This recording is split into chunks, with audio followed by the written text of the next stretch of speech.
El internet que está muy, sí. Hola muchachos, buenas tardes. Hola, profe, buenas tardes. Bien, ¿qué has hecho? ¿Cómo has estado? Muy bien, profe. Bueno, vamos a darle unos 5 minuticos a la profesora Adriana, que ya está entrando.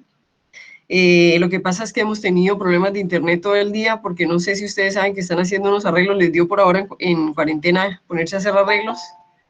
Entonces, hemos tenido un poquito de problemas, pero bueno, vamos a esperar unos minuticos y ya vamos a estar las dos aquí en la clase.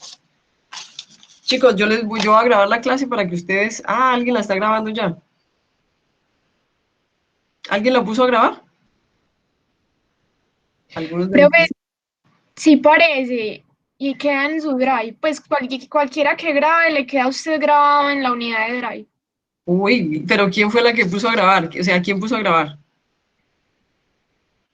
No por eso, sino para dar las gracias.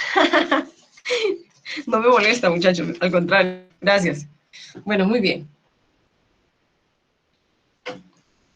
Si no, se me hubiera olvidado. Bueno, muy bien, entonces... Ay, ay.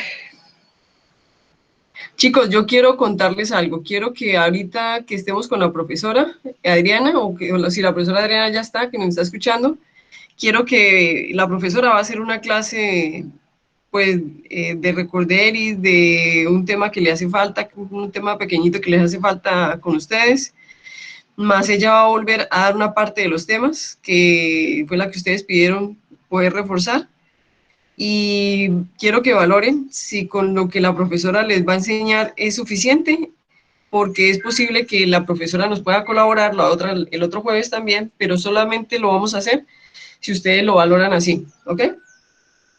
Para que la profesora pueda explicarles el tema o aclararles conceptos. Si ustedes creen que es necesario que la profesora les aclare conceptos, entonces les pediría el favor de que nos comuniquen si es necesaria la clase del otro jueves, ¿ok? No se preocupen, es decir, nosotros no vamos a hacer este semestre eterno así, alargándolo, pero la idea es que a ustedes sí les queden claros los temas y que se sientan que tienen la competencia, es decir, que con lo que nosotros les explicamos, ustedes tienen la competencia. Entonces, pero para la siguiente clase, entonces, si es así, si ustedes lo consideran, nos lo tienen que decir para nosotras poder cuadrar tanto el trabajo de la profesora Adriana, porque la profesora Adriana es la coordinadora de calidad de unos laboratorios de la sede de la Universidad de Antioquia, de la sede Robledo. Entonces ella tiene mucho trabajo, pero entonces nos lo cuentan para poderlo programar y si no, en la otra clase empezaríamos con el tema de trazabilidad, ¿ok? Bueno, Hola, muy buenos días, buenas tardes. hola Adri, ¿cómo estás? ¿Cómo estás? Bien. Entonces, voy a compartir la pantalla para que podamos ver la presentación y podamos hacer los ejercicios.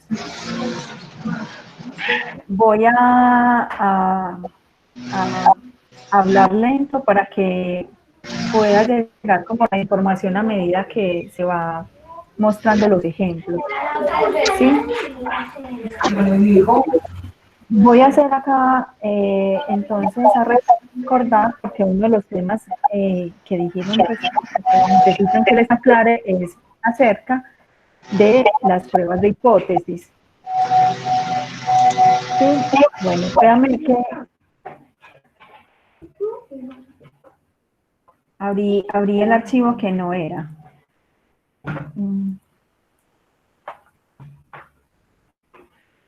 Ahora sí, que esta presentación le hice unos ajustes y ya se las entonces enviaría para que quede ya el ajuste en la nueva presentación. Entonces, tenemos que una de las herramientas estadísticas que podemos utilizar en un proceso de validación o verificación son los principios, son las pruebas de significancia o las pruebas de hipótesis, ¿sí? Ellas tienen unos principios y el principio es evaluar si la diferencia entre los resultados es importante o no, ¿cierto? O si hay una igualdad allí. ¿Qué es lo que vamos a estar nosotros probando? ¿O qué es lo que nosotros estamos evaluando en estas procesos de verificación o validación.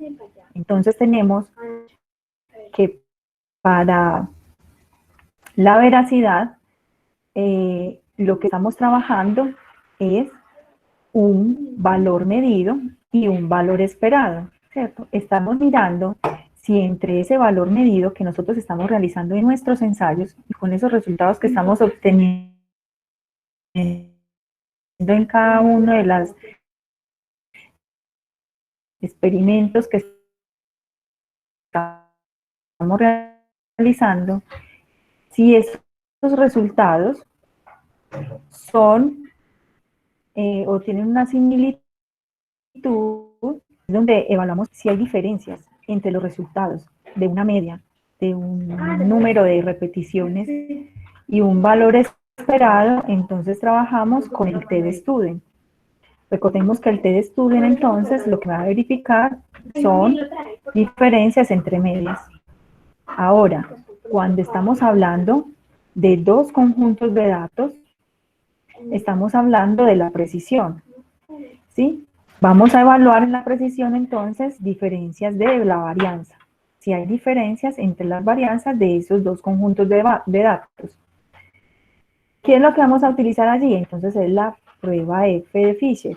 O también se puede realizar el test de ANOVA. Esas son las pruebas de significancias que vamos a utilizar entonces para evaluar la veracidad y para evaluar la precisión. ¿Qué esas pruebas de significancia? ¿Qué es lo que se está buscando? Es testear la veracidad de una hipótesis denominada hipótesis nula. Recordemos que lo que nosotros vamos a demostrar es el cumplimiento o no cumplimiento de lo que definimos en esa hipótesis nula, ¿cierto? ¿Qué significancia estadística tiene? Es la probabilidad de rechazar esa hipótesis nula cuando rechazar esa hipótesis nula cuando verdaderamente lo es. ¿Cómo lo interpretamos? Entonces, lo que hacemos la interpretación es de acuerdo a un nivel de significancia. Por lo general, en estos procesos de verificación y validación utilizamos un nivel de significancia del 95%. Es decir, que a un 95% se rechaza en promedio la hipótesis nula, aunque sea verdadera, una de cada 20 veces. Eso es lo que significa, digamos, este nivel de significancia. Entonces, si miramos acá, esta diapositiva ya la tenían ustedes, cuando nosotros miramos esta hipótesis nula que la planteamos, es lo que vamos a averiguar, pues lo que vamos a testear allí es aceptar o rechazar esta hipótesis. Y la planteamos de que no hay diferencias estadísticamente significativas, ¿cierto? Porque estamos hablando de una herramienta estadística a un nivel de significancia. Entonces, cuando trabajamos la veracidad, recordemos entonces, estamos trabajando con las pruebas de T-de-Student, que me está evaluando los errores sistemáticos y el sesgo. Y en la precisión, entonces trabajamos con la prueba F de Fisher y también estamos buscando aceptar o rechazar la hipótesis nula. Cuando aceptamos la hipótesis nula, rechazamos la hipótesis alternativa y viceversa. Cuando rechazamos la hipótesis nula, aceptamos la hipótesis alternativa. Acá tengo entonces un ejemplo. Esto es similar. Aquí dice que la prueba T-de-Student compara las medias. Si miramos en la diapositiva anterior, es lo mismo que estamos acá analizando. Que la prueba T-de-Student me está verificando es la diferencia entre la media y un valor esperado. O sea que acá me compara las medias de los dos grupos. Y en la prueba de Fisher, recordemos entonces que compara la varianza de los dos grupos de datos. Entonces, tengo un T crítico que me lo está poniendo aquí la vara, acá en este ejemplo, que les pongo para entenderlo un poco mejor. Y este es el test, este deportista es el test calculado, o sea, los datos de nuestros ensayos. Y este T crítico que está en la barra es el T que buscamos en las tablas de T-Student o la F de Fisher a un nivel de confianza. Entonces vamos a manejar un nivel de confianza del 95%. Si este deportista no alcanza a sobrepasar este T crítico, quiere decir que aceptamos la hipótesis nula, ¿sí? No hay diferencia, o sea, no alcanza a superar ese T crítico. Pero si el deportista, o sea, mis datos obtenidos en el ensayo, sobrepasa ese T crítico, que me lo da las tablas, si sobrepasa, entonces rechazo la hipótesis nula y acepto la hipótesis alternativa. Si no pasa, no sobrepasa, si esa diferencia, o sea, si ese T calculado no sobrepasa el T crítico, quiere decir entonces que no hay diferencias estadísticamente significativas. Y si sobrepasa, mira, sobrepasó la meta, que hay diferencias estadísticas y supera un valor crítico, o sea, un valor que me entrega estas tablas de T-Student a un nivel de confianza. ¿Queda claro hasta ahí? Entonces, ¿cuándo utilizamos la prueba de T-Student y cuándo utilizamos la prueba F de Fisher? En la T-Student para evaluar los errores sistemáticos, y recordemos que los errores sistemáticos están asociados, pues se relacionan con el sesgo, por lo tanto con la veracidad. Y los errores aleatorios los evaluamos entonces con la F de Fisher y están asociados los errores aleatorios con la precisión. Entonces ya tenemos esas dos herramientas estadísticas de pruebas de significancia para aceptar o no si hay diferencias entre los, digamos, los ensayos que yo estoy obteniendo con un valor de referencia para el sesgo o con otro grupo, con varianzas entre dos grupos para la precisión con la F de Fisher. ¿Tienen alguna pregunta hasta allí?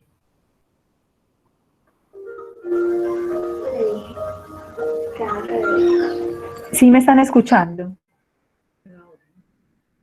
Sí, profe. Sí, Adri, se te está escuchando. Ah, bueno, perfecto. Profe, una pregunta. Ah, bueno, perfecto. Entonces, Sí, dígame. en los ensayos de linealidad, yo busco es aprobar la hipótesis nula de que no hay una diferencia entre mis datos y los que me está dando, pues, y los como datos teóricos, o yo busco es que haya una diferencia. Bueno, en la linealidad vamos a ver la hipótesis se define al contrario, o sea, dice, la hipótesis nula es que no existe una correlación entre X y Y, ¿cierto? No hay una correlación. Aquí la hipótesis nula viene siendo esta. Y la hipótesis alternativa es que sí existe una correlación. Entonces, recuerda que siempre que yo aplico esas pruebas de hipótesis, cuando hago la valoración de mi valor calculado con respecto al valor crítico, lo que estoy evaluando es aceptar o rechazar la hipótesis nula. Entonces recordemos el ejemplo del deportista. Si sobrepasa, hay una diferencia, entonces rechazo la hipótesis nula. O sea, siempre que el calculado supere al valor crítico, siempre se rechaza la hipótesis nula. Cuando es menor lo calculado es menor a mi T crítico, siempre entonces voy a aceptarlo. Aquí en la prueba, en la linealidad, mira que es diferente a la de veracidad y a la de precisión. Esta es la única que donde se alterna, o sea, es, digamos, al revés, planteamiento de la hipótesis. Aquí la hipótesis es que no existe correlación. Si tú miras digamos, la veracidad y la precisión, la hipótesis es en la veracidad que no hay diferencia significativa, ¿cierto? Entre un valor de la media y un valor de referencia. Aquí es al contrario, acá se establece al contrario. O sea, la hipótesis se plantea de una forma diferente.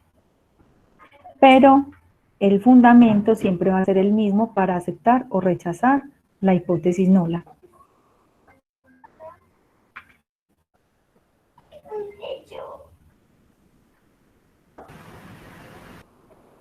¿Sí? O sea, siempre el fundamento para rechazar o no va a ser siempre que esté calculado, o sea, para yo poder aceptar la hipótesis nula es que el valor calculado sea menor que al crítico. Sí, dime. Pero en sí la pregunta del compañero es que si siempre se busca es que se acepte o que se rechace, o sea, ¿cuál estaría bien? Pues dependiendo de lo que tú estés buscando, o sea, dependiendo de lo que tú estés planteando. Adri, ¿yo puedo participar un momentico? Qué pena. Claro que sí. Muchachos, es que mira lo que yo le entendí a él, es que cuando nosotros hacemos un test de linealidad, se supone que lo que nosotros buscamos es que ese R y ese R cuadrado nos digan qué tan alejados están esos puntos de un modelo de línea recta. ¿Cierto que sí? ¿Estamos de acuerdo con eso? ¿Sí me están Sí, profe. Entonces lo que yo le entiendo a él, lo que yo te entiendo en la pregunta es que si... Aló. Aló. Lo que pasa es que, eso, es que hay alguien que tiene el micrófono y se escucha al fondo. Entonces, lo que yo entiendo de la pregunta que tú le haces a la profe es que cuando uno aplica la hipótesis para la linealidad, que si es, lo que está haciendo es que se está comprobando que los datos están en la línea, ¿cierto? Eso Profe, perdón, es que no se le escucha casi, o bueno, yo casi no le escucho. Sí, espera un momentico y yo miro. Sí, se escuchan recortadas. Ah, ya te entendí, claro. Ahora en mi internet, Adri. Ahora Sí. está por el problema. Adri, ¿me están escuchando? Sí, profe. Ok. Sí, profe, la escuchamos. Sí. Ok, muy bien. Entonces, vuelvo a inicio. Estamos de acuerdo que la linealidad lo que busca, yo lo que busco cuando hago una prueba de linealidad es que mis puntos queden cerca a ese modelo de la línea para comprobar que ella sí cumple con ese modelo, ¿cierto? En este caso, cuando yo aplico la linealidad y aplico una hipótesis, lo que yo le entiendo a él es que si esa hipótesis me dice qué tan lejos o qué tan cerca están o que si los puntos están sobre esa línea, ¿cierto? ¿Eso es lo que le estás preguntando a la profe? Sí. Muy bien, entonces lo que yo te digo es simplemente sencillo. Mira cómo planteas tú la hipótesis nula, porque tu hipótesis nula es la principal. Entonces, generalmente cuando hacemos un ensayo de linealidad, lo que planteamos en la hipótesis nula es que la hipótesis es como contraria, es que mis puntos no se acercan, es decir, que no cumplen con esa linealidad. Entonces es lo que la profesora les trata de decir, que cuando nosotros hacemos la prueba de hipótesis de linealidad, la hipótesis nula es como lo contrario a lo que nosotros queremos encontrar. Nuestro deseo es encontrar que realmente mis puntos están sobre la línea recta, sobre ese modelo de línea recta. Entonces la hipótesis lo que dice es, la hipótesis nula, que es la principal, lo que me dice es, mis puntos no están sobre la línea recta y se alejan. Entonces, no sé si esté errada, profe, pero no sé si los muchachos me estén entendiendo. Y lo que yo busco con la prueba de hipótesis es demostrar que realmente esa hipótesis nula no se cumple o que ella sí se cumple. En el momento en que... aló. En el momento en que... ¿Me están escuchando? Sí, profe. Sí, es. Entonces, en el momento en el que yo diga que la hipótesis nula se cumple, quiere decir que no estoy cerca de la linealidad. ¿Estamos de acuerdo? Que mis puntos no se acercan, que no cumplen. Pero como es dependiendo, chicos, yo quiero que se den cuenta, es dependiendo de cómo planteemos la hipótesis. La prueba de hipótesis nos dice una forma, nos recomienda una forma que es en la que debemos plantear la hipótesis nula. Pero ojo, eso no quiere decir que un día tú apliques la hipótesis nula de otra forma, desde que hagas la prueba correctamente. La prueba de hipótesis nos dice una forma de plantearlo correctamente. Pero fíjense en cómo se plantea la prueba de hipótesis. Nuestro deseo es que todos mis puntos estén, que cumplan. Es decir, cumplir como verificar la veracidad que hay entre los puntos que van a tener que van a tener mi línea recta, la linealidad. No sé si me entendieron, o no sé si los confundí más. Sí, profe, ya lo entiendo. Profe Natalia, una pregunta. Si Dime. mis puntos están sobre la linealidad, pero el T calculado es mayor que el T crítico, ¿yo acepto o rechazo la hipótesis? Adriana, ayúdame. Sí, no, es hacer la prueba, o sea, visualmente se pueden ver muy cerca los puntos, ¿cierto? Pero para eso existen entonces varios métodos para yo aceptar o rechazar. Entonces, es una de las formas para hacerlos es con el coeficiente de correlación, así como se los estoy compartiendo en la pantalla, ¿cierto? La otra es las pruebas de significancia. Entonces, Profe, perdón, ¿será que puede repetir lo que acabo de decir? Es que se le estas herramientas, así yo visualmente vea muy cercano los puntos a la línea, vea que los puntos se acercan a la línea, es un concepto visual, o sea, es algo visual, pero yo tengo que comprobarlo, ¿sí?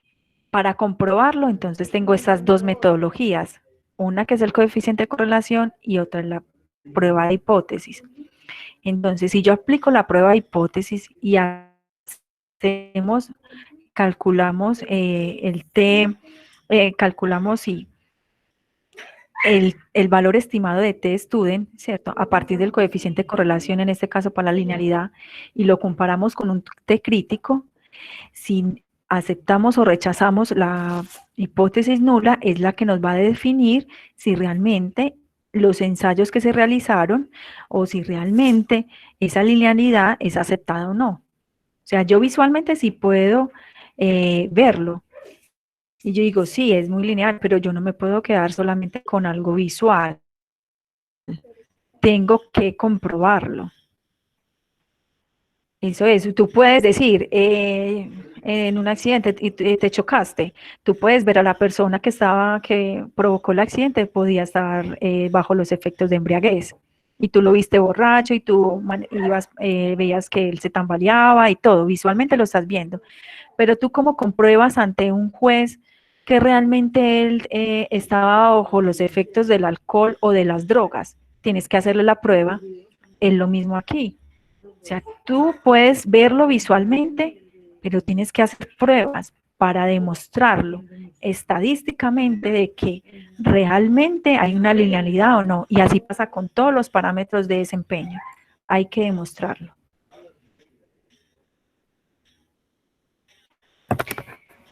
Gracias. ¿Sí quedó claro? Bueno, entonces, ¿cómo vamos a demostrar eso? Entonces, esta es una herramienta porque recordemos, o sea, aquí en la linealidad, listo, tenemos otra herramienta porque yo siempre voy a poder sacar una ecuación y un coeficiente de correlación, o sea, yo siempre lo puedo sacar, ahí está la metodología. Pero ¿cómo, por ejemplo, para la veracidad y para la precisión, dónde saco yo mis criterios de aceptación? O sea, ¿dónde los estoy sacando? Recordemos que si es un método validado, ese método me proporciona los datos y me pone, digamos, por decir así, la vara de medición. O sea, me dice, este método tiene una precisión de tanto, o a través de un coeficiente de variación, una desviación estándar, o tiene una veracidad, es decir, o tiene un sesgo absoluto o un sesgo relativo de tanto. Que esa es una de las ventajas de utilizar métodos normalizados. Pero recordemos que también hay métodos normalizados que el método allí está estandarizado, pero no me declara, digamos, estos parámetros de desempeño. Entonces yo tengo que buscar herramientas para poderlo demostrar. En este caso, pues para demostrarlo a un juez. Bueno, acá lo demostramos de que el laboratorio sí tiene esa competencia técnica a un cliente, a una autoridad de acreditación, a una autoridad legal. ¿Cómo lo vamos a demostrar con esto? Entonces, la prueba de hipótesis acá, para cada uno de los parámetros de desempeño existen pruebas de hipótesis y ya está definida cuáles son esas, cómo se determina o cómo se declara la hipótesis nula y cuál es la hipótesis alternativa. Entonces, si ustedes consultan las diapositivas, en este caso, acá tenemos la linealidad, ya de entrada te está diciendo cuál es la hipótesis nula. Y lo mismo para veracidad y lo mismo para precisión. Y ya cuando ustedes vayan a hacer, digamos, investigaciones y ya van estableciendo sus hipótesis dependiendo del parámetro de desempeño que vayan a trabajar, pero ya está determinada, digamos, esta declaración de esas hipótesis. En la linealidad es al contraria que la veracidad y la precisión. Pero siempre, ¿qué voy a buscar yo en una prueba de significancia? ¿Cierto? Es aceptar o rechazar esa hipótesis nula. Eso es lo que yo voy a averiguar. Y si existe o no una diferencia entre un grupo del otro. ¿Sí? Que para la prueba de estudio, ¿en qué estoy evaluando yo? El valor de referencia con una media de mis experimentos, y en la prueba F, estoy comparando dos poblaciones a través de su varianza. Y en la linealidad estoy evaluando la correlación de unos datos con los obtenidos. O sea, estoy evaluando qué correlación hay entre los datos de referencia y los obtenidos. Entonces, la invitación es que debemos de tener los conceptos muy claros de cada parámetro de desempeño, y ya con los conceptos claros entendemos cómo es que se dan esas declaraciones o se formulan las hipótesis para esas pruebas de significancia. Les cuento que el emprendimiento no tendrá una actividad. ¿Queda claro? No hay actividades por el mes. Sí, profe. Bueno, entonces me decían que, por ejemplo, que por qué a una cola, a dos colas, era otra de las preguntas que tenían allí. Bueno, entonces tenemos acá una distribución normal y en las, digamos, cuando vamos a buscar los valores de significancia, ¿cierto? Establecemos unas desviaciones estándar y establecemos, digamos, cómo buscar entonces cuál tabla vamos a utilizar, y es dependiendo cómo formulemos las hipótesis. O sea, si es a una cola o a dos colas. Entonces, cuando establecemos, voy para acá, esta diapositiva, acá. Cuando establecemos, digamos, el valor crítico, estoy poniendo acá una meta donde estos valores de acá que me quedan por fuera de las colas son, digamos, como los datos rezagaditos de esta población normal que se maneja o que se mueven los datos, ¿cierto? Entonces, cuando buscamos ese T crítico, estoy poniendo yo los límites dependiendo de un nivel de confianza, ¿cierto? Entonces, si cogemos un nivel de significancia, acá lo veíamos, miremos a ver, aquí en esa diapositiva. Entonces, mira, si yo me muevo a una desviación estándar, el nivel de significancia va a equivaler a un 68%. Quiere decir que estoy cerrando, digamos, esa población normal. ¿Alguien tiene el micrófono abierto? ¿Va a hacer alguna pregunta? Bueno, entonces, cuando estamos hablando a una desviación estándar de esta población normal, estoy hablando a un nivel de confianza del 68%. Entonces, aumenta, mire que es muy bajito, entonces aumenta el número, aquí, mira que ya estas colas es mucho más grande, donde se me aumenta la probabilidad de rechazar datos cuando realmente son verdaderos o están dentro de se me mueven dentro de una población normal. ¿Cómo vamos solucionando ello? Aumentando el nivel de confianza. Entonces, mira, que cuando yo manejo un nivel de significancia del 95%, amplío mi población normal, ¿cierto? Los datos, incluyo más población normal, incluyo más datos normales dentro de esa medición con respecto a una media. Y los datos que yo voy a rechazar son mucho más bajos. Por lo tanto, se me disminuye la probabilidad de rechazar datos que verdaderamente pueden estar cercanas a esta media, o sea, a una población normal. Entonces, cuando hablamos del 95%, estamos hablando de 2 desviaciones estándar. Entonces, establezco esos límites críticos con los valores de las tablas que buscamos aquí a un 95%. Y lo mismo pasa, mira, acá ya a un 97% estamos hablando de 3 desviaciones estándar, mira que son más o menos 3 desviaciones estándar, o sea, más o menos, aquí se me mueve en positivo o negativo. Entonces, amplío mi población normal y el rechazo de los datos son muy pocos. ¿Qué es lo que vamos a manejar? O normalmente, estadísticamente, se maneja esta población del 95%. ¿Sí? Ahora, cuando estamos hablando del 95%, digamos acá, a dos colas, cuando vamos a buscar un T en una tabla de 2 colas, estamos buscando que estas colitas representan el 0.5%, 0.5%.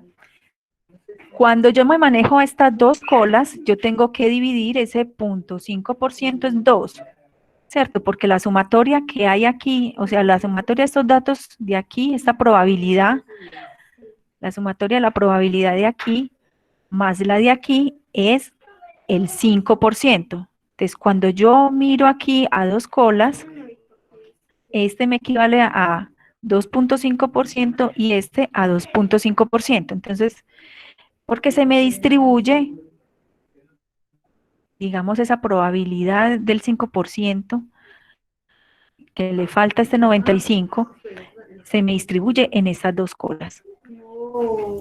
Pero cuando yo manejo una sola cola, en las tablas de T-Student voy a encontrar que esta cola toda me vale el 5%. El 5%. Entonces, ahí cuando vamos a buscar en las tablas de T-Student, ahí vamos a encontrar los niveles de significancia. ¿Cuándo utilizar 2 colas o una cola? ¿Cuándo vamos a utilizar 1 o 2 colas? Entonces, aquí, cuando en la hipótesis estamos estableciendo una igualdad o una diferencia, ¿sí? Antes de diseñar el experimento y ejecutar la prueba, no sabemos en qué caso, en caso de encontrar diferencias, cuál podría ser mayor o menor. Entonces, por ejemplo, en las pruebas de T-Student, ¿qué es lo que estamos averiguando? Pues, ¿qué es lo que estamos testeando allí? Es que haya una similitud, ¿cierto? O sea, una igualdad entre los datos obtenidos en el experimento y el valor de referencia. O, por ejemplo, en la precisión, ¿qué estamos testeando? Que los datos del grupo 1, esa varianza que hay allí en el grupo 1, es igual a la varianza que hay en el grupo 2. Eso es lo que estamos averiguando. Entonces, como estamos estableciendo igualdad, vamos a buscar siempre una tabla de T de Student o F de Fisher según como estemos planteando esta prueba hipótesis. Ahora, hay ejemplos para una sola cola. Si yo voy a comprobar que hay un sesgo positivo o un sesgo negativo, por ejemplo, entonces yo voy a averiguar si, digamos, el sesgo de mi método es por encima de mi valor de referencia o está por debajo de mi valor de referencia. Entonces, así se plantearían las hipótesis. O por ejemplo en la precisión, yo quiero averiguar si un método es más preciso que otro. Entonces mira, estoy planteando una hipótesis no de igualdad, sino de que uno es superior a otro. O sea, un método es más preciso que otro. O un método es más veraz que otro. Entonces, en esos casos, cuando yo planteo esa hipótesis así, tengo que buscar mi T crítico en tablas de una sola cola. Ah, mira, aquí está lo que les estaba explicando, se ve muy pequeñito. Aquí, mira. Cuando hablamos del 95% y yo voy a buscar la tabla de dos colas, este valor equivale a 0.025. O sea que cuando voy a buscar en la tabla, el nivel de significancia les va a aparecer como 0.975, pero es porque estamos utilizando dos colas. Voy a buscar acá a ver si yo tengo esta tabla para que sepamos cómo escogerlas. Vamos a ver si por acá tengo una. Vamos a ver si es esta aquí. Sí. Voy a poner acá un poquito más grandecito. No sé si alcanzan a ver allí. ¿Sí? Entonces, mira, acá me dice, este es según el nivel de significancia, ¿cierto? Entonces dice, para una cola, si miramos acá el nivel de significancia del 95, si es, acá dice una cola, sería 0.025 y para dos colas sería 0.05. Adri, Adri, eso es esto en Word, ¿cierto? Sí, este está en Word, pero Adri, lo podemos buscar también en eso te iba a decir internet. yo, que le dieras un poquito de zoom. Eso, no, ya. Tú le diste ya, bueno. zoom. Dale. No, pero podemos buscar también en internet. En internet, porque ellos pueden hacerlo, ¿cierto? Entonces vamos a buscar la tabla. Sí, es mejor, gracias. De TED Student. Entonces, mira, ahí te da la opción de una cola. Si están viendo a la par, yo sé que va llegando retrasado el video. Entonces, mira, Sí. ahí dice una cola y hay a dos colas, ¿cierto? Entonces, ¿cómo voy a buscar? ¿Qué voy a utilizar? ¿Una cola o dos colas? Dependiendo de lo que yo quiera comprobar con mis pruebas de hipótesis. En la veracidad, vamos a evaluar que haya similitud de mis datos con un valor de referencia, ¿cierto? O sea, que haya igualdad. Entonces, como es igualdad, busco una tabla de dos colas. Aquí la veo, entonces ya voy a abrir esta primerita, pues, pero aquí por el ejercicio, vamos a mirar esta, a ver si me la deja abrir.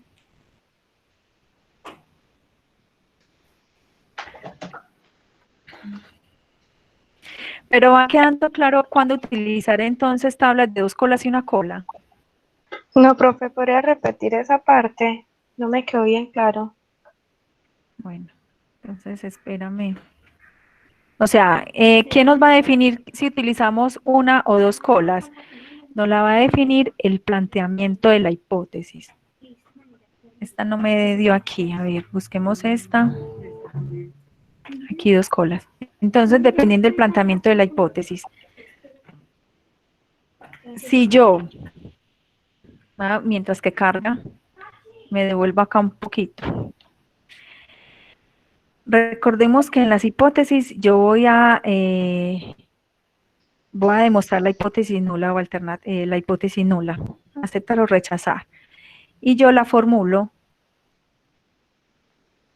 con una igualdad, o sea, depende de lo que vamos a demostrar. Voy a buscar aquí el sesgo, aquí, el sesgo, ¿sí? Ya les llegó la diapositiva, donde está la hipótesis para el sesgo.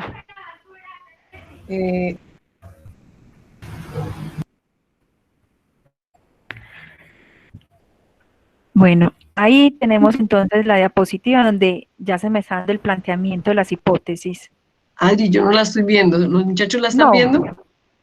No. No, profe. No, profe, estamos en la hipótesis de una y dos colas. Ah, espérame que entonces yo creo que no estoy compartiendo la pantalla completa, sino la presentación. Espérate, toda la pantalla.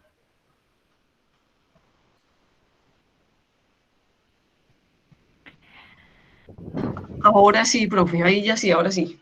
Ahora sí. Sí, sí, Bueno, señora. eso. Entonces, le respondo, ahora aquí me ven la presentación. Ahora aquí ya me ven la presentación para Sí, Sí, que profe, la lo compañera tiene nos sesgo. quede. Listo. Entonces, mira, para el sesgo, cuando yo miro la hipótesis, dice no hay diferencia estadísticamente significativa, quiere decir que lo que yo estoy queriendo comprobar es que hay una igualdad en esos datos, en esos conjuntos de datos. En este caso, cuando hablamos del sesgo, recordemos que en la veracidad, pues el sesgo me está evaluando la veracidad y que lo que hacemos allí es evaluar la proximidad que hay entre la media de una cantidad de ensayos que estoy realizando, pues por ejemplo aquí de 5 mediciones, de 10, de 15, o sea, esos 15 ensayos que yo realicé, esa media de ese conjunto de ensayos, esa media que yo estoy obteniendo allí, no se aproxima al valor de referencia, ¿cierto? A un valor determinado que lo puedo obtener utilizando un material de referencia certificado. Entonces, listo. Cuando yo tengo un material de referencia certificado, yo sé cuál es el valor. O sea, y como sé cuál es el valor, ese es mi valor de referencia. Que cuando yo hago 5 ensayos, 3, 6, 10 o n número de ensayos, espero que se me acerquen a ese valor de referencia.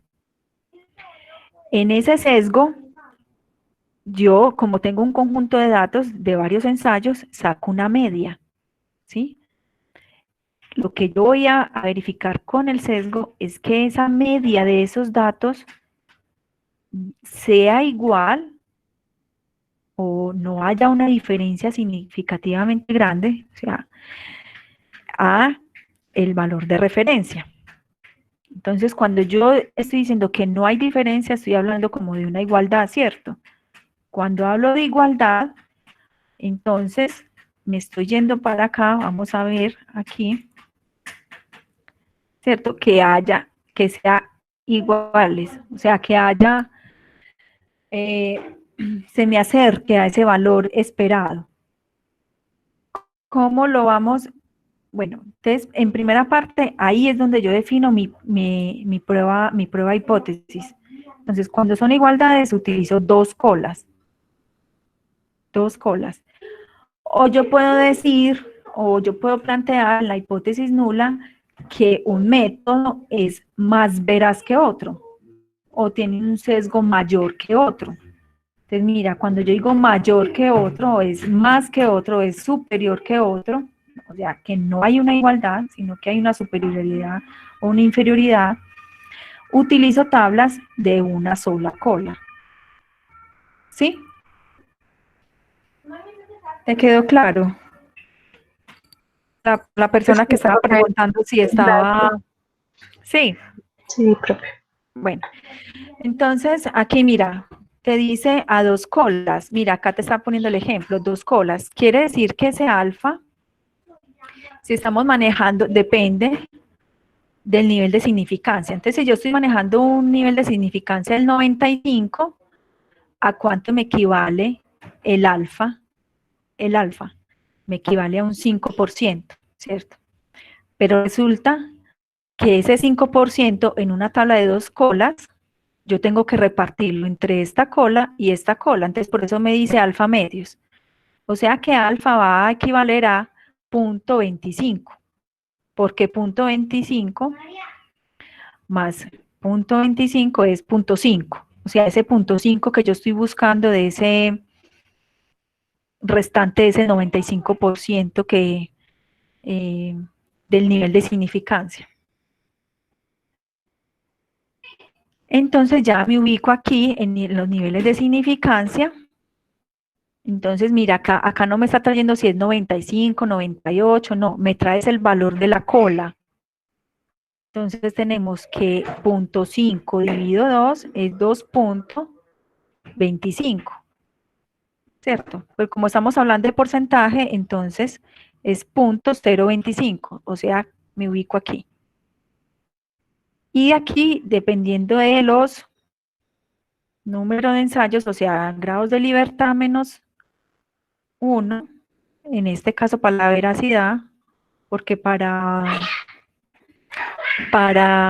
la prueba de hipótesis de la linealidad es menos 2. O sea, ya nos fijamos en las fórmulas que vamos a utilizar para los grados de libertad. Entonces ya me ubico aquí, digamos, para el sesgo, me ubico aquí. Pero ya sabemos por qué en 0.25, porque estoy utilizando dos colas a un nivel de significancia del 95. El 5% lo tengo que repartir en estas dos colas. Vamos a ver si acá de pronto hay, no. Ah, sí, niveles de significancia a una cola. No, pero ya... Profe, qué pena, no se vio dónde se está ubicando. Y una pregunta, porque usted dice que 0.5 dividido 2 da 0.25, y entonces donde yo veía que usted estaba indicando es como 0.025. Sí, es en porcentaje. O sea, ¿cómo es el porcentaje del 5%? Es 0.05, porque si yo pongo 0.5, estoy hablando del 50%. Es por el porcentaje. Entonces es aquí. O sea, cuando tú vas a sacar el 50% de algo, ¿cómo lo haces? Lo multiplicas por 0.5. ¿Cómo, profe? Si me ubico aquí, si me ubico acá, estaríamos hablando del 25%. Del 25%. Sí. En cambio, aquí estamos hablando de el 2.5%. Esto es en porcentaje. Exacto. Ayúdame, Natalia. No, tranquila. Compañerita, coge 2.5, como está en porcentaje, divídelo en 100. Y ese es el que tienes que buscar. ¿Sí lo entendiste? Profe, entonces, perdón, para linealidad sería de una cola. No. Acuérdense que en la linealidad estamos evaluando correlación. ¿Y qué es correlación? Igualdad. Entonces buscamos tabla de dos colas. O sea, se correlacionan, son iguales, son primos, o son iguales, o sea, como de igualdad, correlación. Pero entonces en linealidad el n es menos 2, ¿cierto? Sí. Les voy a mostrar acá en la presentación. Para buscar el grado de libertad. Sí, para los grados de libertad. Mira que acá te lo dice aquí, en la diapositiva, dice n-2 es el número de grados de libertad. Ahí te puse la diapositiva. Listo, profe, gracias. Listo, eso. Entonces, tenemos que mirar también, pues, que acá en estas herramientas que tenemos, podemos consultar los grados de libertad, pues, que estamos manejando. Para veracidad y precisión, los grados de libertad es n-1. Mario. Listo. Bueno, entonces, profe, sí. Entonces, por ejemplo, en el taller pues que estamos realizando, que siempre tomamos como dos colas, por ejemplo, para esto de la prueba de hipótesis de linealidad, cuando yo voy a ir a mirar el T crítico y todo eso, siempre, como nosotros trabajamos con un nivel de confianza del 95%, siempre se mira en 0.025, ok, pues mira, no me quedó. Dependiendo de la tabla que, pues acá, sí, o sea, miras, por eso te estoy explicando, o sea, si son dos colas, hay tablas que te aparecen aquí el valor el valor de la probabilidad, o sea, el valor de la significancia. A ver, la probabilidad estadística, entonces hay diferentes tablas, pues, pero el fundamento es el mismo, acá te puede parecer 0.95%, entonces en vez de 0.025 te ponen el 0.95%, ¿sí? Pero es para que sepas interpretar, que cuando no aparece acá el 95%, sino que te está apareciendo el valor de la cola, pues o sea, el valor de alfa. Aquí. Mira que acá al final de esta, voy a mover esta tabla, mira que al final de la tabla,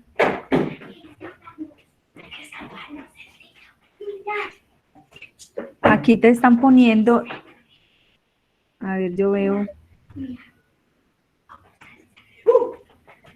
te están poniendo el valor de una cola. Acá ya, cuando tú buscas una cola, entonces ya sería esta columna.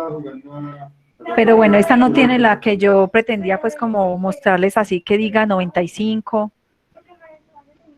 Voy a buscarla a ver si de pronto está en otro lugar. A ver aquí.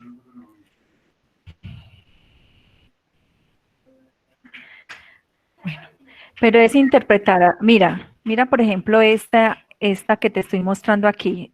¿Alcanzan a ver?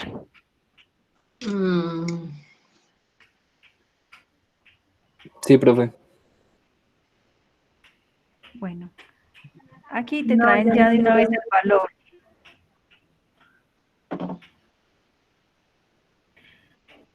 ¿No ves aquí? Ya. Ahora ya.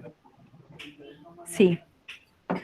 Aquí te pueden mostrar tablas así, con el valor arriba, o sea, con el 95% de una vez, ¿sí? No te lo traen ahí en porcentaje, sino con el con el valor de alfa, sino con eso, con el porcentaje de la probabilidad. Bueno, entonces, ya lo que les trato pues como de mostrar es cómo, o las dudas que tenía era cuándo utilizar una cola o dos colas. Y entonces yo creo que ha quedado suficiente, bueno, pues considero que ha sido suficiente, digamos, la explicación de cuándo o no. Igual acá en la diapositiva, pues está, podemos, digamos, repasar, aquí lo podemos repasar con esta que está muy gráfica. En este cuadrito me dice el planteamiento de las hipótesis, para saber si vamos a utilizar una cola o dos colas. Bueno, voy a pasar, Profe, acá yo tengo un ejemplo. algo porque es que estoy perdida con una cosa del taller. Qué pena. ¿Está qué? ¿Perdida?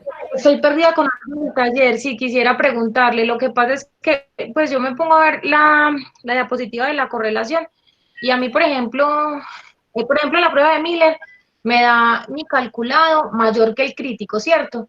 Bueno, entonces ahí yo diría que ahí me iría a mirar las hipótesis, ¿cierto? Pero el R me daría cercano a... Ay, bueno, es que quitó la diapositiva, pero el R como que me pasaría, entonces habría correlación. Si la hipótesis no me da como yo esperaba, porque no es lineal, ¿cómo interpretaría yo eso de la correlación?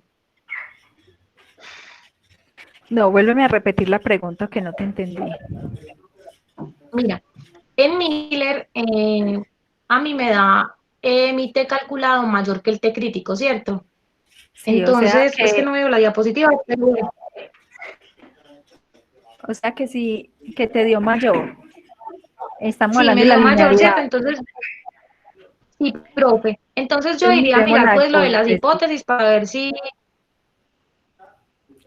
Si te dio mayor el T calculado con el T crítico, o sea, sobrepasó el T crítico, entonces rechazo la hipótesis nula, la rechazo. Listo. Entonces yo rechazo la hipótesis nula, pero en la diapositiva, eso ahí, en esa de la correlación, sí. Mi R es cercano a 1. Entonces aquí dice que si R es cercano a 1, existe una correlación alta, con alta probabilidad, pero yo rechacé la hipótesis. O sea, rechaza. ¿Y cuál es la hipótesis que se acepta o se rechaza? En linealidad, es al revés. No, bueno, no. Tengo todo como ahí. No te confundas, espérate. Yo te hago la pregunta, ¿cuál es la hipótesis que yo voy a aceptar o rechazar? O sea, ¿cuál es la hipótesis? La nula, eso. Entonces, en este caso, ese T calculado, ese valor calculado supera ese valor crítico, ¿cierto? Entonces hay una diferencia, pues, o sea, lo supera. Al superarlo, rechazo la hipótesis nula. Mira acá la diapositiva Listo. que yo te estoy mostrando. ¿Qué estoy Sí, rechazando? profe, la De estoy que viendo. no existe una correlación. Rechazo de que no existe correlación. Entonces acepto la hipótesis alternativa. ¿Qué te dice la hipótesis alternativa? Que sí ¿Existe correlación? sí existe correlación. Entonces Y la lo tienen. comprobaste con el coeficiente de correlación, que se acerca a 1. Ah, listo. Mira que Sí, ahí sí, ya listo, hay. profe, muchas gracias. Ujú. Bueno, voy a mostrarles entonces ya para finalizar este tema. Aquí les traje un ejemplo. Un Profe, ejemplo, sí. es que en el grupo yo tengo una duda con respecto para hallar el intervalo de medición. Estamos confundidos. El intervalo de medición, ¿cómo lo defino yo? Nosotros o sea, nosotros lo habíamos hecho, pero no estamos seguros. Cogimos el LQ y que es pues como la medición, como la parte mínima. Y la concentración máxima, pues ese fue el intervalo de medición de nosotros, el LQ y la concentración máxima. Sí, así. O sea, Ah, entonces ese LQ es el límite de cuantificación. sí. Y la concentración máxima es el límite de linealidad. Pero ese, digamos, acá, mira, en esta diapositiva, yo pude haber evaluado varias concentraciones, ¿cierto? Nosotros tuvimos 7 niveles, pero digamos que en este ejemplo yo evalué 12 niveles. Mira que aquí no siempre con el último valor siempre va a ser lineal. No, o sea, aquí sí visualmente. Me esperan un segundito.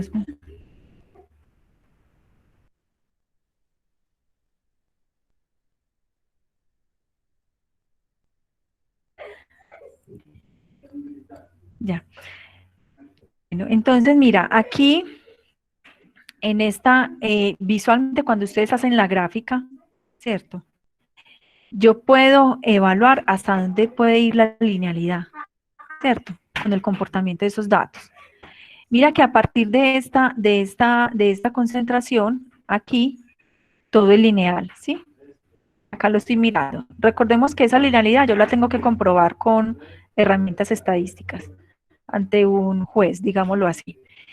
Y aquí, ya a partir de aquí, no es lineal. O sea, si yo incluyo estos datos dentro de la linealidad, seguramente el R va a ser muy pequeño, pues va a ser menor al esperado. O sea, puede ser 0.90, puede ser 0.80, el coeficiente de correlación. Entonces allí, cuando yo depuro esos datos, puedo comprobar hasta dónde llega mi linealidad, ¿cierto?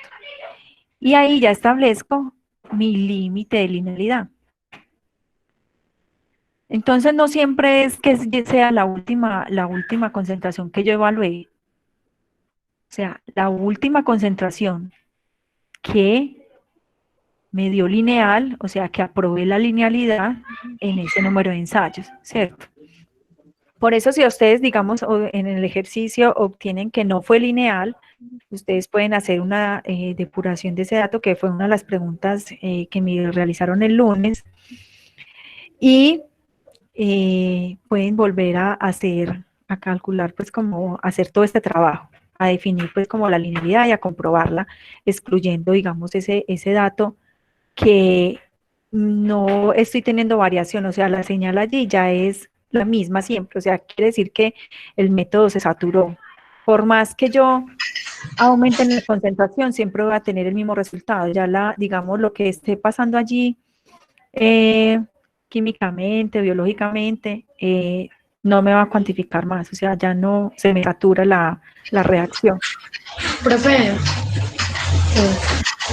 O sea, pues ahí se entiende que se hace pues la depuración de datos porque pues ya las concentraciones saturan el método y por eso se empieza a perder la linealidad. Pero por ejemplo el inconveniente que habíamos tenido nosotros es que pues en la recta que arroja pues los datos, la linealidad no se pierde pues ya como en las concentraciones máximas, sino que por ejemplo por allá en medio de la recta hay un punto, una concentración que da pues como alejada, pero de nuevo en otra concentración más alta pues sí da como dentro de la recta. Entonces por ejemplo si uno aplica lo de la depuración de datos, se aplica más que todo como para, por decir los últimos datos que uno toma que corresponden pues a las concentraciones donde se pierde, pues donde se satura el método.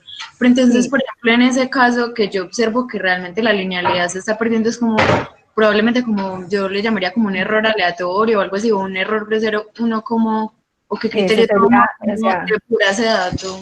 mira, tú lo has dicho, corresponde a un error aleatorio. Pues, si es el único dato. Yo yo lo voy a repetir porque solamente lo dije en uno de los grupos del laboratorio, entonces las otras personas no lo escucharon. Mira, ¿cómo construimos la linealidad? Hay concentraciones diferentes, ¿cierto? Cuando yo hablo de concentraciones diferentes, yo no puedo coger todos estos datos y todos los resultados, hacerle digamos, una prueba estadística para eliminar un dato. Ahí yo no lo puedo hacer. ¿Por qué? Porque son niveles diferentes, ¿cierto? Son niveles diferentes y obviamente voy a tener resultados diferentes. O sea, no es lo mismo los resultados en el nivel 2. Mira que acá, si yo mido 2, voy a obtener 2. A medir 8, voy a obtener 8. Obviamente, si tú haces una relación de estos dos datos, un análisis para eliminar un dato, pues están muy alejados el uno con el otro. Eso no tiene sentido allí. Entonces, por eso yo allí, al manejar diferentes concentraciones, no puedo hacer, digamos, una eliminación de datos outlier. No puedo estar hablando de datos outlier porque son niveles diferentes. ¿Dónde sí puedo aplicar esas herramientas estadísticas para eliminar el dato, digamos, aberrante que pueda estar allí? Recordemos que para cada concentración se analizaron 3 veces. En ese conjunto de datos de 3, sí puedo hacer yo un análisis para evaluar si hay un dato aleatorio o no, o hay un error allí. Ahí sí, en esos 3 daticos, pero no entre los niveles. Entonces, si vas a eliminar un dato, vas a ver si hay un dato outlier, es entre los 3 por concentración. O sea, tienes que hacer en cada concentración. No puedes cogerlo todo junto. Si vas a eliminar digamos, tú dices, esta concentración me dio muy alejada pues de la linealidad. Entonces en esa concentración hubo problemas en la preparación del estándar, en el pipeteo, digamos que el equipo perdió estabilidad, pueden haber muchas fuentes. Entonces, ¿qué tienes que hacer ahí? Tú, como directora técnica, ¿qué harías allí?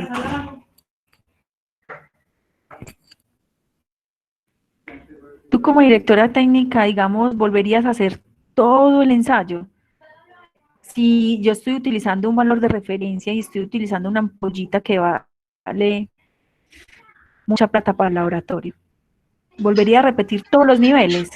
No, pues no tendría sentido, obviamente. Además, si se ve visualmente, igual uno puede determinar que el ensayo sí está resultando y que solamente es, pues es como un error en este caso, en ese nivel o en esa concentración. Uh-huh. Entonces, ¿qué tendrías que hacer? Entonces solo se repetiría el ensayo pues como para esa concentración. Okay. Solamente repetirías ese ensayo. Sí. Bueno. Pero entonces quedó claro ahí lo de porque mira, nos queda 1 hora y estamos pendientes de volver a repasar lo de los datos outlier. Profe, pero por ejemplo en eso de límites, sí. Perdón, compañero. Por ejemplo, en eso de límites, nosotros tenemos en una partecita un valor súper, es en Biuret, un valor muy alejado. Entonces, ¿uno cómo va a poner no lo puede eliminar como pondría eso, lo que le acabo de explicar a la compañera. Sí, pero como un valor, pues tendría que ver la gráfica, los datos. O sea, y Pues eso los datos ya lo normalmente se analizo, mueven como, ya lo los datos se analizo mueven cuando tú como me entre presentes el 0. informe.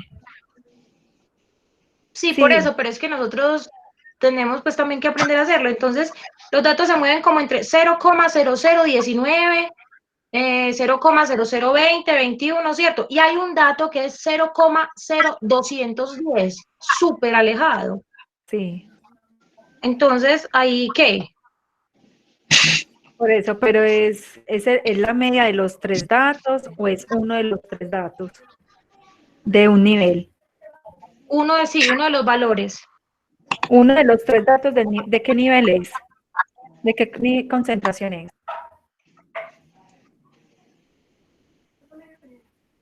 O sea, digamos, tú tienes para un nivel de 100, hiciste 3 veces el ensayo, o sea, hiciste 3 repeticiones para el nivel 100. Y esos 3 resultados fueron los que tú me acabaste de decir, ¿cierto?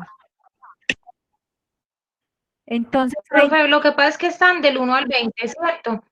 entonces estamos Y el hablando, único dato que se aleja es el que está en el 15.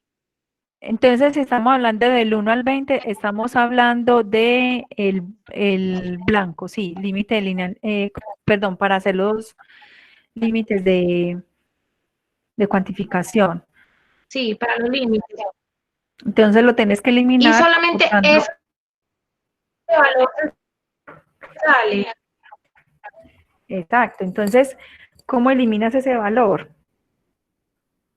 Con las herramientas estadísticas que vimos, o sea, con los test de Dixon, el test de Groups o el de cajas y bigotes, que ese es el otro tema que les voy a explicar ahora.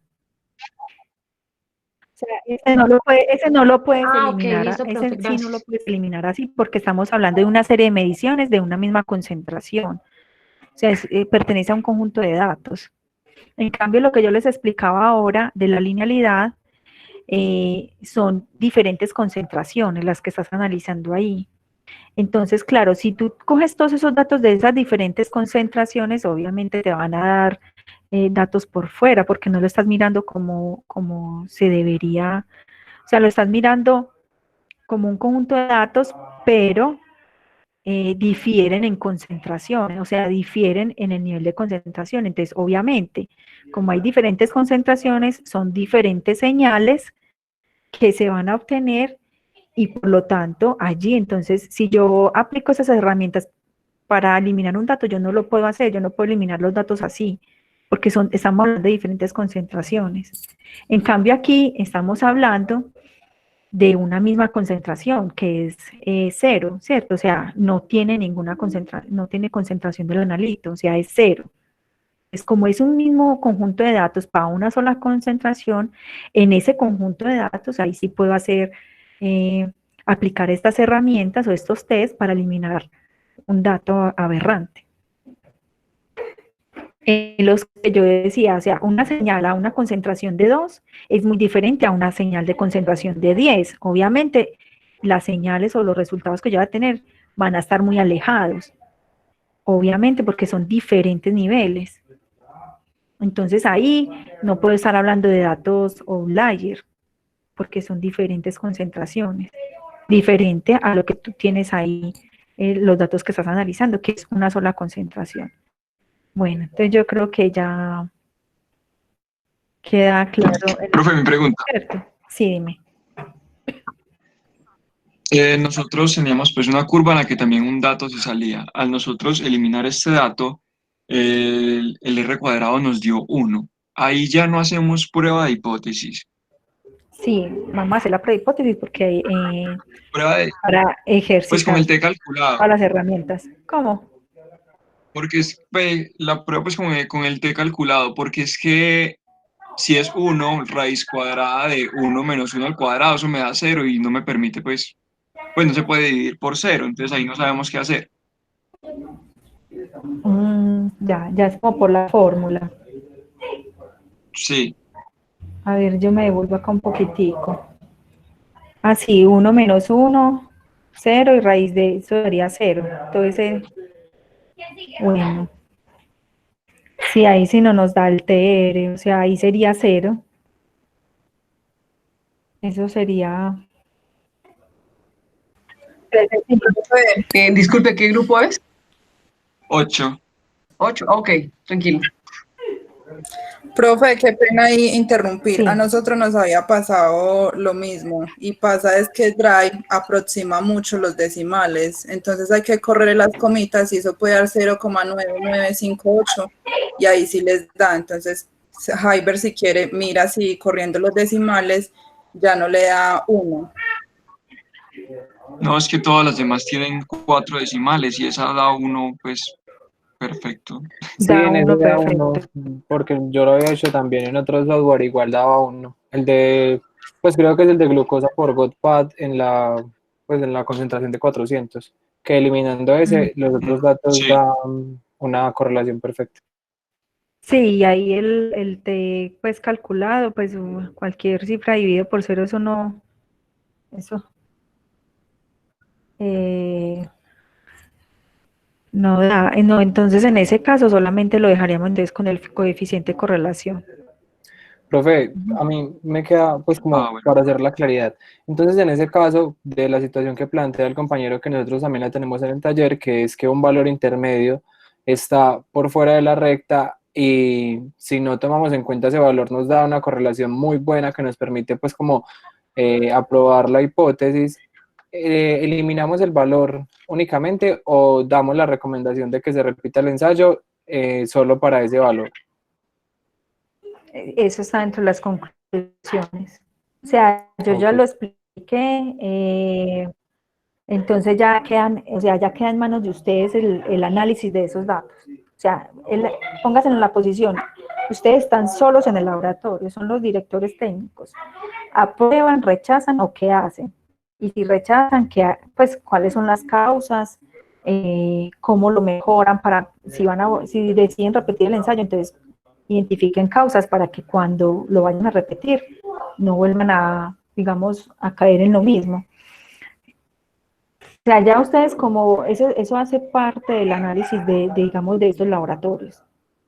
Aquí se les ha dado un poquito más de lo que deben analizar ustedes dentro de cada laboratorio, chicos. O sea, acá se les está dando la base, pero tenemos que, digamos, analizar un poquito más, o sea, afianzar más como ese conocimiento.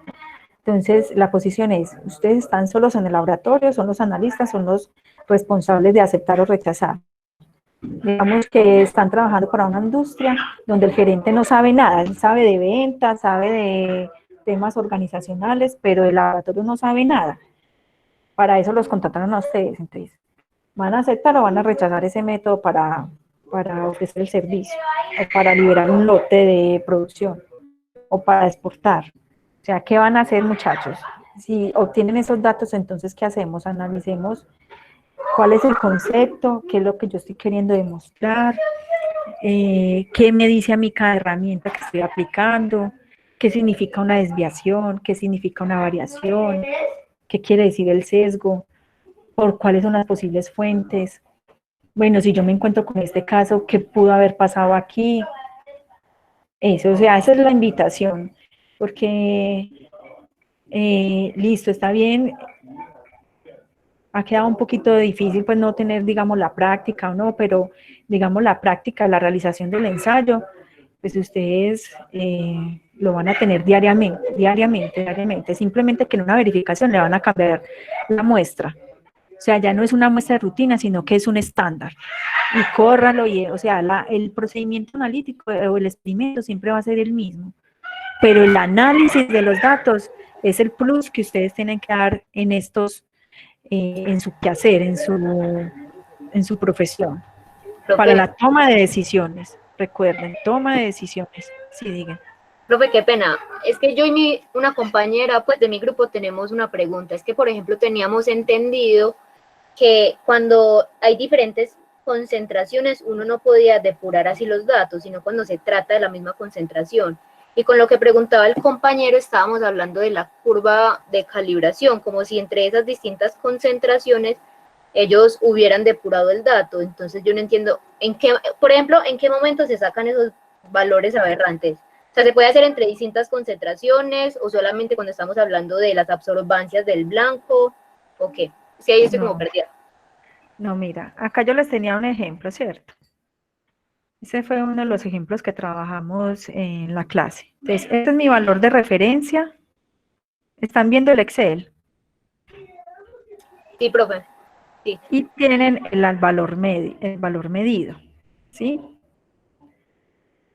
Estos tres datos, mire, son muy similares entre sí. O sea, ¿por qué? Porque estoy evaluando una sola concentración, una sola. Entonces, entre estos tres datos puede haber un valor outlier, ¿cierto? A estos tres datos sí le puedo realizar los test que vamos a ver. ¿Ya?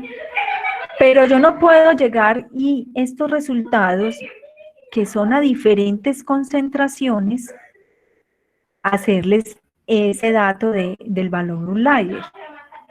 ¿Por qué? Porque me va variando las concentraciones aquí, mire. Aquí porque les puse unos resultados muy parecidos, pero ya ustedes en su práctica que están realizando, aquí pueden comenzar con .05 y pueden terminar en 6, por decir así. Entonces, de .5 a 6 hay mucha diferencia. Entonces, si aplicas una prueba de esas, sí te va a decir, sí, este dato es outlier, este dato es outlier, pero ¿qué es lo que estamos analizando ahí? Es mi, digamos, mi consejo, o sea, o mi análisis. ¿Qué es lo que estamos analizando ahí? Un conjunto de datos de una misma concentración, no estamos analizando una linealidad. ¿Qué es una linealidad? Que aunque a medida que yo aumente las concentraciones, voy a tener aumento en mi valor medido o en mi señal. Entonces, obviamente voy a tener unos resultados muy alejados uno del otro, porque estoy utilizando diferentes concentraciones. Entonces, allí yo no puedo aplicar estas pruebas para eliminar un dato. Acá no podemos hablar de datos, pues como de un dato aberrante de este conjunto de datos, porque estamos variando concentraciones. Y al variar concentraciones, yo espero que me varíe el resultado, la señal, o que aumente o disminuya, ¿cierto? Aquí que aumente. Pero entre un mismo nivel, que es también lo que tenemos en el blanco, mira acá, ¿qué nivel estamos trabajando? El 0. Mira, aquí yo sí puedo evaluar si hay un dato outlier. Entonces, si vamos a evaluar datos outlier, aquí en la linealidad miro en las tres mediciones, no lo miro así, por lo que les acabé de explicar. Y en la linealidad lo miro así, en este conjunto de datos, porque estamos hablando de una sola concentración. ¿Listo? Listo, profe, gracias. Listo, perfecto. Bueno, vamos a hablar, bueno, acá les puse, en la diapositiva les puse dos ejemplos en la precisión, cuando manejo dos colas, porque acá estoy hablando de una igualdad, ¿cierto? Si son iguales. Hay un ejemplo, que acá la formulita es esta, la F de Fisher, la varianza mayor con la varianza menor, y entonces busco en esta tabla, así las vamos a encontrar, valores F para un contraste de dos colas, y acá te dan el nivel de confianza. O sea que hay tabla por nivel de confianza.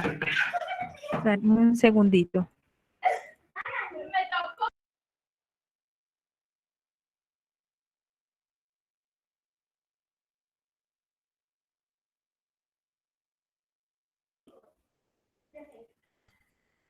Bueno, retomemos. Entonces aquí tengo, voy a encontrar tablas diferentes para F de Fisher, dependiendo del nivel de confianza. Porque mira que aquí digamos, en el encabezado no tengo los niveles de confianza. Son los grados de libertad para el numerador y el denominador. Esas son las tablas de F de Fisher, las tablas de Fisher. Entonces, las busco así. Entonces, mira, ahí está 2 colas para un 0.05%, o sea, para un 95%. Y acá tengo otra. Mira, está la tabla de Fisher para una sola cola del 95%. Y entonces tenemos los dos ejemplos, ¿cierto? De hipótesis con igualdad y una hipótesis de si un método es mayor, o sea, es más preciso que otro. Entonces, por eso es que utilizo una sola cola. Bueno, voy a adelantarme por... queda claro aquí, la F de Fisher, o sea, es lo mismo que la T-Stu en todo el ejercicio que hicimos ahorita, es igual para las tablas de Fisher. O sea, la búsqueda y cómo utilizar a una cola o a 2 colas, dependiendo de la hipótesis que yo vaya a demostrar. En la precisión, recordemos que yo puedo tener 2 conjuntos de datos y puedo estar variando condiciones, ¿cierto? Entonces, una de las condiciones es que yo varíe, digamos, el equipo o el método. Entonces, perdón, el equipo.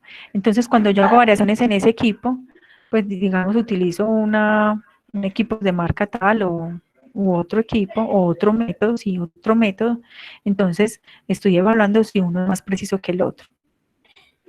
Pero cuando cambio condiciones, utilizo el mismo equipo, pero cuando cambio de condiciones pues de analista, entonces estoy mirando si las dos analistas pues no tienen diferencias pues como en sus varianzas. Bueno, vamos a mirar entonces las pruebas. A ver, yo veo si aquí empezamos es con la T de Dixon.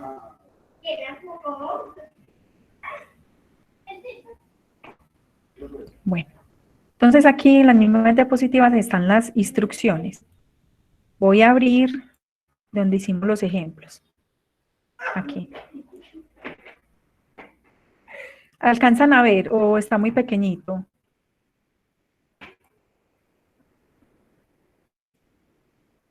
Sí lo vemos, profe. ¿Sí lo ven? Bueno. Entonces, aquí tenemos un ensayo de ELISA, un ensayo de ELISA, de un kit, y se está midiendo la hemoglobina M. Estamos teniendo resultados de absorbancia. Aquí tenemos, estos ensayos se realizaron en días diferentes por analistas diferentes, ¿sí? Y cada analista utilizó un kit, pues un lote de kit, y analizó por quintuplicado, o sea, analizó 5 veces una muestra. Entonces, aquí busco, como estamos hablando de una sola muestra, o sea, un nivel, aquí miramos entonces cuáles fueron esos resultados para cada una de esas analistas. Sacamos el promedio, sacamos la desviación estándar y el coeficiente de variación porque estamos evaluando precisión. Los criterios de aceptación para los métodos de ELISA es que haya una repetibilidad menor a, o sea, haya un coeficiente de variación menor al 10% para repetibilidad. Entonces aquí, cuando yo hago el análisis de los datos de las analistas a las que yo tengo a cargo, estoy obteniendo este resultado. Entonces, la analista A es precisa, o sea, la apruebo. La analista B me dio el 10%, bueno, apruebo. La analista C, 6%, apruebo. Y la analista D, 23%, rechazo. ¿sí? Esta analista, en los ensayos que realizó, digo, no es precisa en términos de repetibilidad, no es precisa. Entonces, ¿qué hace uno? Entra a analizar cada uno de los datos. Listo. Y están muy parecidos a los otros, ¿cierto? Están como muy similares. Está bien. Y yo veo este datico aquí. Y este datico está, algo pasó aquí. Hay un error aleatorio aquí. Lo que yo les decía, pipeteo, la estabilidad del equipo en ese momento, las condiciones ambientales, algo pasó. Bueno. Entonces, para rechazar este dato, no lo puedo rechazar así como así. Lo que yo les ponía el ejemplo, pues, del señor del estado en Vergés ante el juez. ¿Qué vamos a hacer? Vamos a demostrarlo. ¿Cómo lo hacemos? Tenemos las pruebas en los tests. Tenemos el test de Dixon, que me dice, ordene los datos de forma ascendente.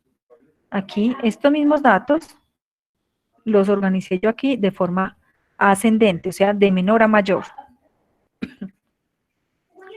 Vamos a calcular Q, ¿cierto? Vamos a calcular Dixon.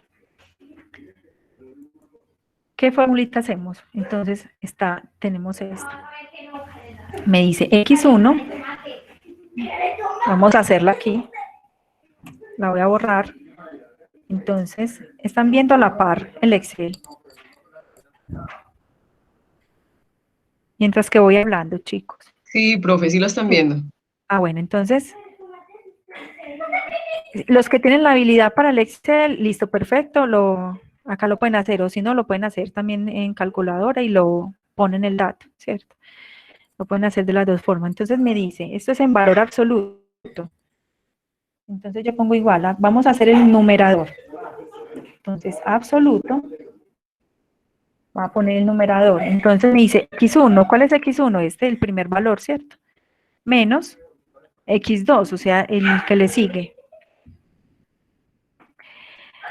Todo eso es el numerador, entonces lo encierro entre paréntesis. Ah, bueno, todo eso es el numerador. Entonces divido el denominador. ¿Qué me dice el denominador? Es xn, xn es el último valor, último. Entonces me voy, este es el último valor, menos el primer valor. Se me perdió. Espérate que se me fue por allá. El primer valor es B18. Listo, ya lo calculé. Entonces obtuve el Q calculado. Y lo mismo hago con el último número, o sea, el valor del último número. Entonces cojo, vamos a hacerlo. Es igual, entonces, valor absoluto. Me dice xn, o sea, el último valor, menos el penúltimo valor, o sea, n-1, o sea, el anterior, Y lo divido por xn, o sea, el último valor, menos el primer valor. Y cierro paréntesis acá para el denominador. Listo, ahí obtuve mi Q calculado. Entonces esta prueba se le hace al primer valor y al último valor, chicos. Primer valor y último valor. Tengo el Q calculado, entonces voy a buscar, así como el test Student, la prueba de Fisher, hay una prueba para Dixon. Y también lo manejan a un nivel de confianza. ¿Cuál es el criterio de aceptación? Pues, ¿cuál es el criterio? Entonces, recordemos que si Q calculado supera a ese límite allá, ese límite, ese crítico, ese valor crítico, recordemos el ejemplo del deportista, si ese es superior, o sea, sobrepasa, entonces estamos hablando un valor outlier, o sea, logró sobrepasar la meta, pues el valor crítico lo sobrepasó. Aquí tengo, en una de las diapositivas, una tablita para el Dixon. Y va a depender del tamaño de la muestra. En este caso fueron 5 datos. Entonces vengo 5 datos para un nivel de confianza del 95, entonces mi T crítico es 0.717. Aquí está. Miremos, este valor superó el valor crítico. ¿Qué quiere decir? Que este valor es un valor outlier, por lo tanto lo puedo eliminar. Y el último valor, o sea, este valor no lo supera, no supera la meta, o sea, está dentro de mi grupo. No lo dejé salir, está dentro de mi grupo. ¿Qué pasa si yo elimino este dato outlier? Justificado estadísticamente. Justificado estadísticamente. Mira, lo elimino y mi coeficiente de variación para este analista es del 4%. ¿Sí? Digamos que en el ejercicio no identifiqué datos outlier. ¿Qué hago yo con ese analista? Es una pregunta que les hago, chicos. Profe, ¿me puede repetir por favor cómo hizo lo último después de que miró en la tabla? Es que los valores que están como en rojito y eso yo no los veo, perdón. Claro, espérate, yo le cambio entonces el color. Pues lo resalté como para que miraran.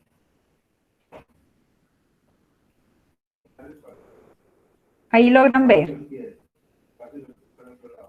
¿Sí? Ahí logran ver ya. Sí, profe. Bueno, entonces, aquí yo estoy concluyendo.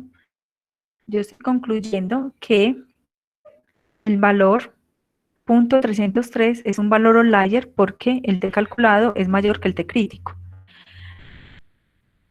Si yo voy acá donde el analista, mira que estoy obteniendo un coeficiente de variación del 23%, esta analista. Si yo elimino ese dato justificado estadísticamente, mire cómo me mejora el coeficiente de variación. En este caso, acepto los ensayos que ella realizó y ese dato pudo haber sido un dato, un error atribuido a un error aleatorio. Profe, Digamos, sí, espérame, digamos que no identifiqué datos outlier y obtengo este coeficiente de variación. ¿Qué hago yo con este analista dentro del laboratorio?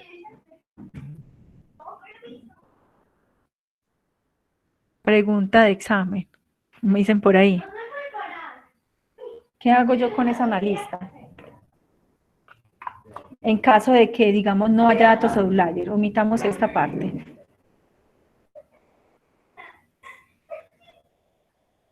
¿Profe, capacitación o qué? Una capacitación, un entrenamiento, exacto.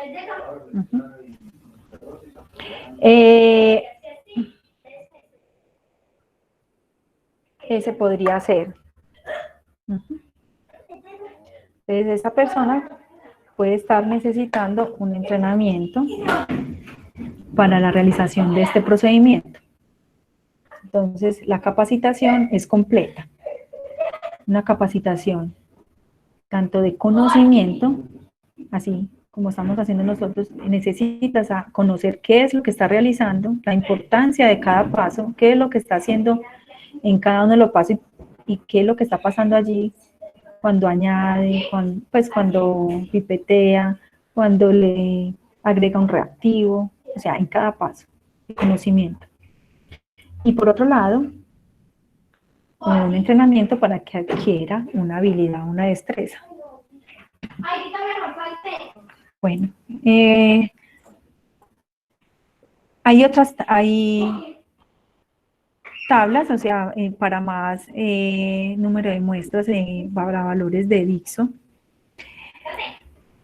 Pero cuando ya voy a ampliar esta,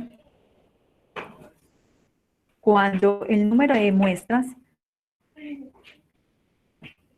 aquí ya está más claro, cuando el número de muestras es mayor, nosotros aplicamos esta, de 3 a 7 datos, ¿cierto? Cuando el número de muestras está entre estos grupos, o sea, de 8 a 10 muestras, o de 11 a 3 ensayos, 14 a 24, yo aplico estas fórmulas, son estas fórmulas las que tengo que aplicar para el nivel, para el último valor, y esta para el primer valor. O sea, como hicimos aquí, ¿cierto? Para el primer valor y para el último valor. Recordemos que xn es el último valor. Entonces ya la formulita ahí me puede variar, porque mire que aquí ya no le resto el que es anterior, aquí ya no le resto el x1, sino que es el x2, y así, dependiendo del número de datos que yo tenga en esta prueba, pero esto es ya, digamos, la aplicación, dependiendo del número de ensayos que yo tenga. Profe, Sí, dígame. tengo una pregunta. Pues con respecto a ese n, con el número de datos, digamos que en el ejemplo que estábamos mirando, digamos que hay un valor que se repite. Cuando yo pongo pues cuando yo organizo mis datos, no pongo valores que se repitan. Ah, sí, no. O sea, pues no, pero sí los tengo que listar. Así se repitan, los listo. Pero entonces el n sería Los también organizo. contando los números que se repiten, o contaría solamente los diferentes. No, todos. Todo el conjunto de datos los organiza. Entonces, al inicio vas a tener dos números parecidos, pues iguales. Es que, profe, por ejemplo, cuando nosotros hicimos el ejercicio con las absorbancias del blanco, por ejemplo, eran 20 datos, ¿cierto? Pero diferentes solamente eran 3 datos. Estaba como 0.001, 0.002 y 0.003. O sea, apenas habían 3 datos distintos. Ahí mi n sería 20 o mi n sería 3. No, 20. 20, porque son listo. 20 resultados, son 20 experimentos que realizaste ahí. Pues son 20 resultados. Listo, profe, gracias. Ajá. Bueno. Profe, yo tengo una pregunta. Sí, dime. En las tablas, en el tamaño de muestras, ¿uso n o n-1? N. Aquí es N. Listo, gracias. Ok. Bueno, esa es una opción, Dixon, o pueden hacer groups. El test de groups. Esos son estadísticos, pues, que han desarrollado, pues, diferentes metodologías. Entonces, vamos a ver qué dice groups. Groups trabaja con media y con desviación estándar del grupo de datos, ¿cierto? Dixon trabajaba era con los datos normales, o sea, con el conjunto de datos. Group trabaja con medias y con la desviación estándar. Hago lo mismo, ordeno los datos. Entonces, no los volví a ordenar porque ya acá los tengo organizaditos. Calculo la media. Tengo la media aquí, ya tengo la desviación estándar. Entonces me dice, para el primer valor, o sea, para el primer valor, voy a quitar acá la formulita y lo hacemos. Entonces dice,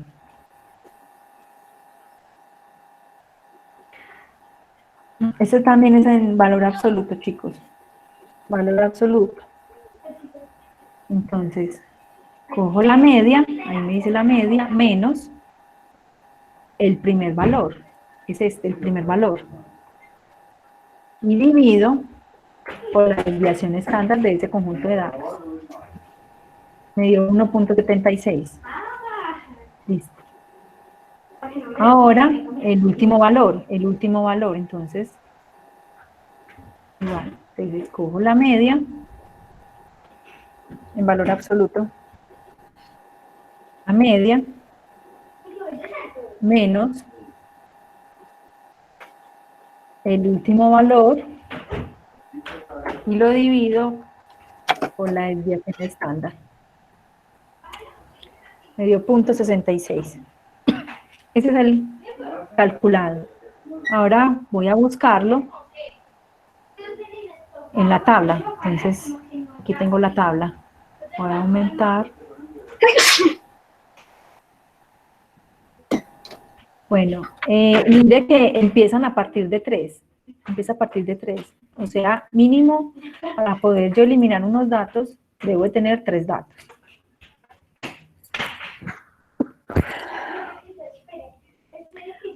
Bueno, y solamente puedo eliminar un dato del conjunto de los datos. O sea, yo solamente puedo eliminar aquí. Yo no puedo llenarme y ir excluyendo todo porque eso ya es una manipulación de los datos.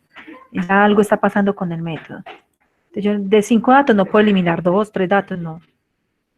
Bueno. Aquí, entonces, igual, busco tamaño de muestra 5. Mire que acá no estamos hablando de grados de libertad, estamos hablando del tamaño de la muestra, por eso no le resto 1. 5. Y me da 1.715. Evalúo aquí, este sobrepasa el valor crítico, este no lo sobrepasa. Quiere decir que el primer valor, o sea, volvemos a lo mismo, confirmamos que este valor es un valor outlier. Entonces ahí tienen otra, pues ahí hay otra metodología. Ahora vamos para el de cajas y bigotes, que es un poquito más complejo. Voy a ocultar estas para que me dé espacio acá en el computador.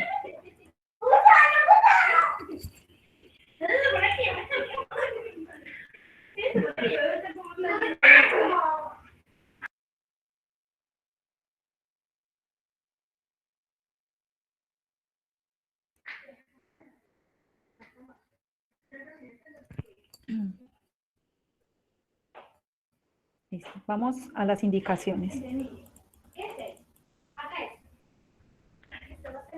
Bueno, 2K dice: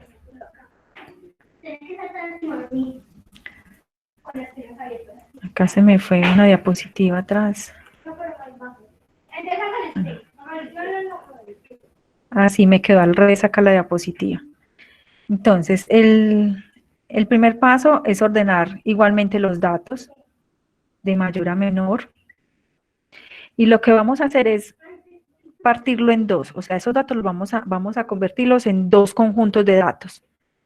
Entonces, hacemos un grupo 1 y hacemos un grupo 2. ¿Sí? Tenemos estos datos, voy a ponerlos aquí. Yo creo que lo que oculté me va a servir. Espérenme un segundito. Voy a poner estos datos aquí, organizados. Entonces organizo de mayor a menor. Aquí los tengo, ¿cierto? Entonces voy a borrarlos de aquí. Listo, entonces vamos a organizar los 2 conjuntos de datos. Tengo estos. Pero esos 2 grupos tienen que quedar con igual número de datos, ¿cierto? Acá tengo 5. Si parto este grupo en 2, uno me quedaría en 3 y con otro 2. Entonces, ¿qué se hace para conjuntos que tienen un número impar? Divido los 2 datos en 2 mitades. Y cada conjunto de datos incluye la media. O sea, la media, esta. Entonces, ubico estos 3 puntos y hago mi primer grupo. Y mi segundo grupo sería estos otros. Es decir, que se me repite este dato. Se me repite este dato. Profe, ¿puede ir señalando, porfa, cuáles son los que está agregando en cada grupo? Qué pena que no, yo no lo veo. Es que la pantalla está congelada. Ya. Profe, sí, la pantalla estaba congelada en muchos momentos. De pronto usted comparte ese Excel como tal. Sí, yo se los mando. Yo les mando las diapositivas ya ajustadas y los ejercicios que hemos hecho acá en el Excel. Listo. Bueno. Entonces mira que hay un conjunto de datos de 5 datos. 5 datos. Si yo voy a hacer con esos 5 datos, voy a conformar 2 grupos. Uno me quedaría de 3 y otro me quedaría de 2, ¿cierto? Entonces, ¿cómo resolvemos el problema? Cojo la mediana, o sea, el valor de la mitad, y lo pongo en cada grupo. Así tengo 3 datos en el grupo 1 y 3 datos en el grupo 2. Si logran ver, yo les resalté ahí, ya les puse en negrilla y se los resalté la celda con grisecito, cuál es el dato que se está repitiendo. Entonces ahí tengo ya los 2 grupos. En la diapositiva te dice pues qué hacer cuando hay un número impar de datos o un número par. Si es un número par es muy fácil porque cojo, si son 6 datos, entonces cojo 3 para un grupo, o sea, los primeros 3, armo el primer grupo y el grupo número 2 con los últimos 3. ¿Sí? Bueno. Después me dice, para ambos conjuntos de datos, halle el primer cuartil y el tercer cuartil con la mediana de cada mitad. Quiere decir que tengo que calcular la mediana. Aquí entonces tenemos mediana es igual, entonces mira la formulita, saco la mediana del conjunto de datos. Pues para cada grupo saco la mediana. Voy a ponerlo acá un poquitico más grandecito. Listo. Entonces, mira, calculé la mediana aquí, calculé la mediana para el grupo número 2. Grupo 1 y grupo 2, la mediana. Entonces, voy a resaltarlo con otro colorcito. Ahí tengo la mediana. Entonces me dice, para hallar el primer cuartil corresponde a la mediana del primer conjunto de datos y el tercer cuartil es la mediana del segundo conjunto de datos. ¿Cómo lo vamos ubicando acá en la gráfica? Pues para que acá entiendan, por eso se le llama cajas y bigotes, porque es una cajita con diferentes bigotes. Entonces, este cuartil lo que me está mostrando es esto, esta primera caja de acá. Entonces, primer cuartil y tercer cuartil, y acá está la media, la mediana. Esos fueron los 2 datos que están aquí. Entonces, como el primer grupo son de los datos, como los organizamos de menor a mayor, entonces los vamos a ubicar acá, o sea que tienden a disminuir, o sea, son los más pequeñitos y acá los más grandes, si lo ubicamos, digamos, en un plano cartesiano. Me voy a devolver. Dice, ahora, hallemos el intercuartil. El intercuartil, entonces te dice que es Q3, o sea, el cuartil 3, el tercer cuartil menos el primer cuartil. Y ya tenemos acá. Acá está la formulita. O sea, restamos el uno con el otro. Lo hacemos en valor absoluto también. Todos estos datos para no tener los resultados negativos. Ahora, hallamos la longitud de cada bigote. Entonces vamos a construir el primer bigote 1.5 veces el intercuartil y 3 veces el intercuartil. Si vamos a la gráfica, aquí está el intercuartil. Y para sacar el tercer bigote, vamos a sacarlo con el lado inferior que tengo que hacer. Yo en un plano cartesiano los voy sumando. Aquí está. Entonces, hallo el intercuartil, lo multiplico por 1.5 veces, lo multiplico por 3. Ahí sí vemos la fórmula, ¿cierto? ¿Vamos bien hasta aquí?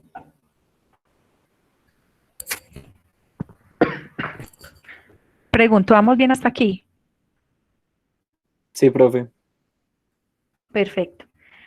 Entonces me dice que vamos a hallar los bigotes del lado Aquí este sería el lado izquierdo, pues desde sus pantallas. O sea que en un plano cartesiano esto tiende a disminuir.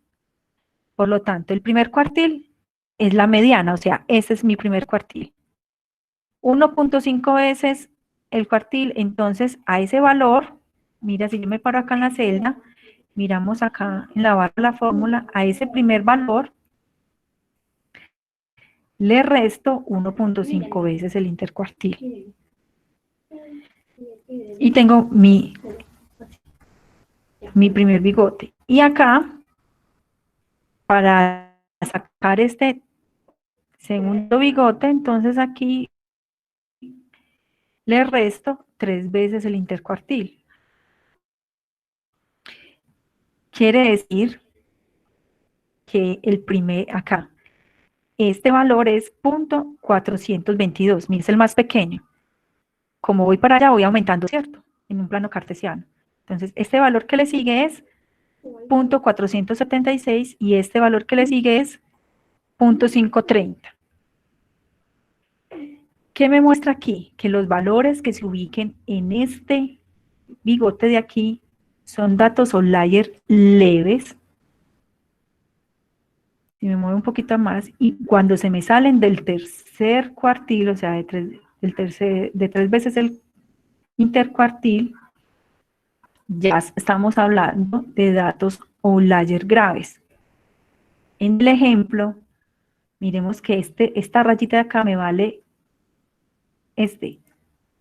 .422, ese es mi límite. Y el dato .303 cabe aquí, o sea, me queda por fuera, está mucho menor. Por lo tanto, es un dato outlier grave. Así, entonces demuestro que, y confirmo con Groups y Dixon, de que .303 es un valor outlier grave y debo eliminarlo. Profe, solo elimina entonces el que sea un dato grave. Si son datos leves que están en 1.5, sí, los dejo. Sí, acuérdese que solamente puedo eliminar un dato. Entonces, miremos que, por ejemplo, .553 está dentro del primer cuartil, o sea que está aquí, no es un dato outlier, ¿cierto? Para el otro lado, o sea, ya miro estos valores de aquí, o sea que ya este valor me entra, este valor entra, y ya estos se me están ubicando ya más para acá. Entonces vamos a mirar. Aquí resto los intercuartiles, y para el otro lado sumo, por lo del plano cartesiano, ¿cierto? Voy de menor a mayor. Entonces acá lo sumo. Hago lo mismo. Quiere decir que este primer valor me equivale a .566, este de aquí a .620, o sea, este. Y esta rayita, este último bigote equivale a .674. Si yo voy a mirar estos datos, no me sobrepasa. Entonces, esos datos son normales. Este dato sí es outlier. Acá en la diapositiva, entonces, voy a mostrarles que me quedó al revés. Esa. Aquí ya le explicamos esta parte. Entonces dice criterio de rechazo. Los datos que se encuentran entre 1.5 veces y 3 veces el rango intercuartil se consideran datos atípicos leves. Y los que superan los 3 veces el intercuartil son graves. Cuando se detectan valores atípicos leves y graves, porque me pueden caer datos entre los bigotes, excluyo el valor grave. Cuando se detecten dos valores graves, se excluirá el valor que tenga la diferencia más grande, con el promedio del conjunto de los datos. Mire que no me deja eliminar más de 2 datos, solamente un solo dato. Cuando elimino el dato, vuelvo y calculo todo, coeficientes de variación, desviación estándar y todo, pero resulta que no sigue, no es conforme, entonces hay que entrar a averiguar qué es lo que está pasando con el método.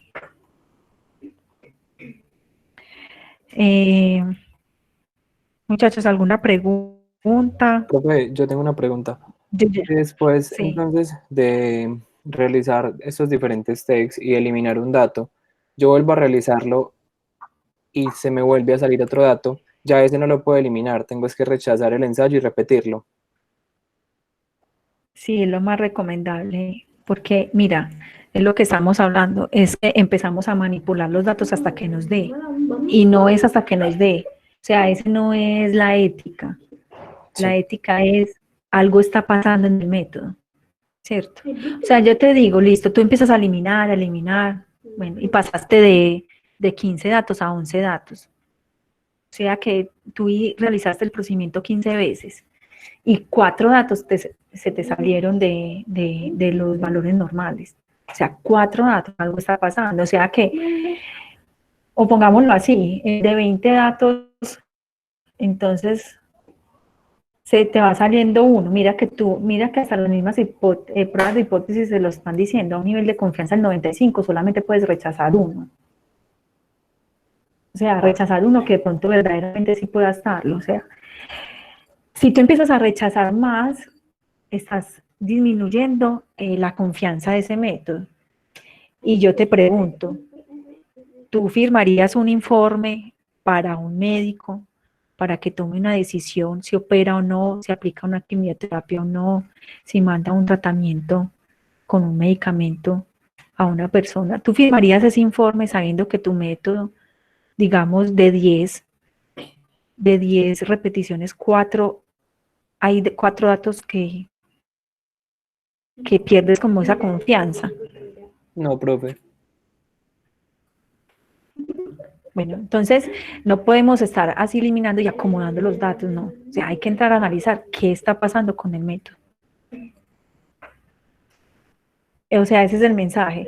O sea, la estadística y las matemáticas y todas estas cosas me permiten un solo dato, no más. O sea, 1 de 10 significa un 90% de confianza. 1 de 20, el 95% de confianza. Entonces, ahí es donde tenemos que entrar a evaluar cada característica de desempeño del método para que a nosotros como analistas nos dé la confianza y el laboratorio pueda demostrar una competencia en la realización de esos ensayos. Entonces, si tú eres el director de un laboratorio y pasa algo, ¿quién va a ser el responsable más que, digamos, el analista y el que está, ¿cierto?, manejando, digamos, el laboratorio? En el analista y el director técnico que tiene que estar validando lo que hace el analista. Entonces, recordemos que, o sea, yo cuando les inicié con este tema en la primera clase, yo les decía, esto es los ensayos, el resultado que usted entrega, es útil para alguien. ¿Para qué? Para una toma de decisiones. Y esa toma de decisiones implica meter a la cárcel a alguien, dar un tratamiento inadecuado o adecuado, o dejar libre a alguien que es verdaderamente es inocente, o meter a la cárcel a alguien inocente, o implica a una industria pagar una sanción o tener pérdidas económicas. Entonces el impacto que tiene un resultado que ustedes están firmando es muy alto. Entonces esa es la invitación. ¿Cómo quedamos nosotros en el laboratorio confiados o confiables, o que con todo esta verificación de los métodos que estamos realizando, en una selección de un método adecuado y en la verificación de los métodos que vamos a utilizar dentro del laboratorio? Y además de verificarlo, ¿qué continúa? El seguimiento diario, el seguimiento mensual, el seguimiento semestral. O sea, no nos quedamos con una simple verificación, no, hay que hacerle seguimiento diario. Controles de calidad internos diarios, controles mensuales, participación en interlaboratorios. Esas son las otras herramientas que tengo yo, que ya ustedes lo ven en la materia aseguramiento de la calidad, que es eso mismo, aseguramiento de la calidad. ¿Cómo aseguro la calidad del laboratorio después de un proceso de verificación y validación. Bueno, chicos, ¿tienen alguna pregunta? Yo creo que terminamos hasta aquí. Profe. Profesora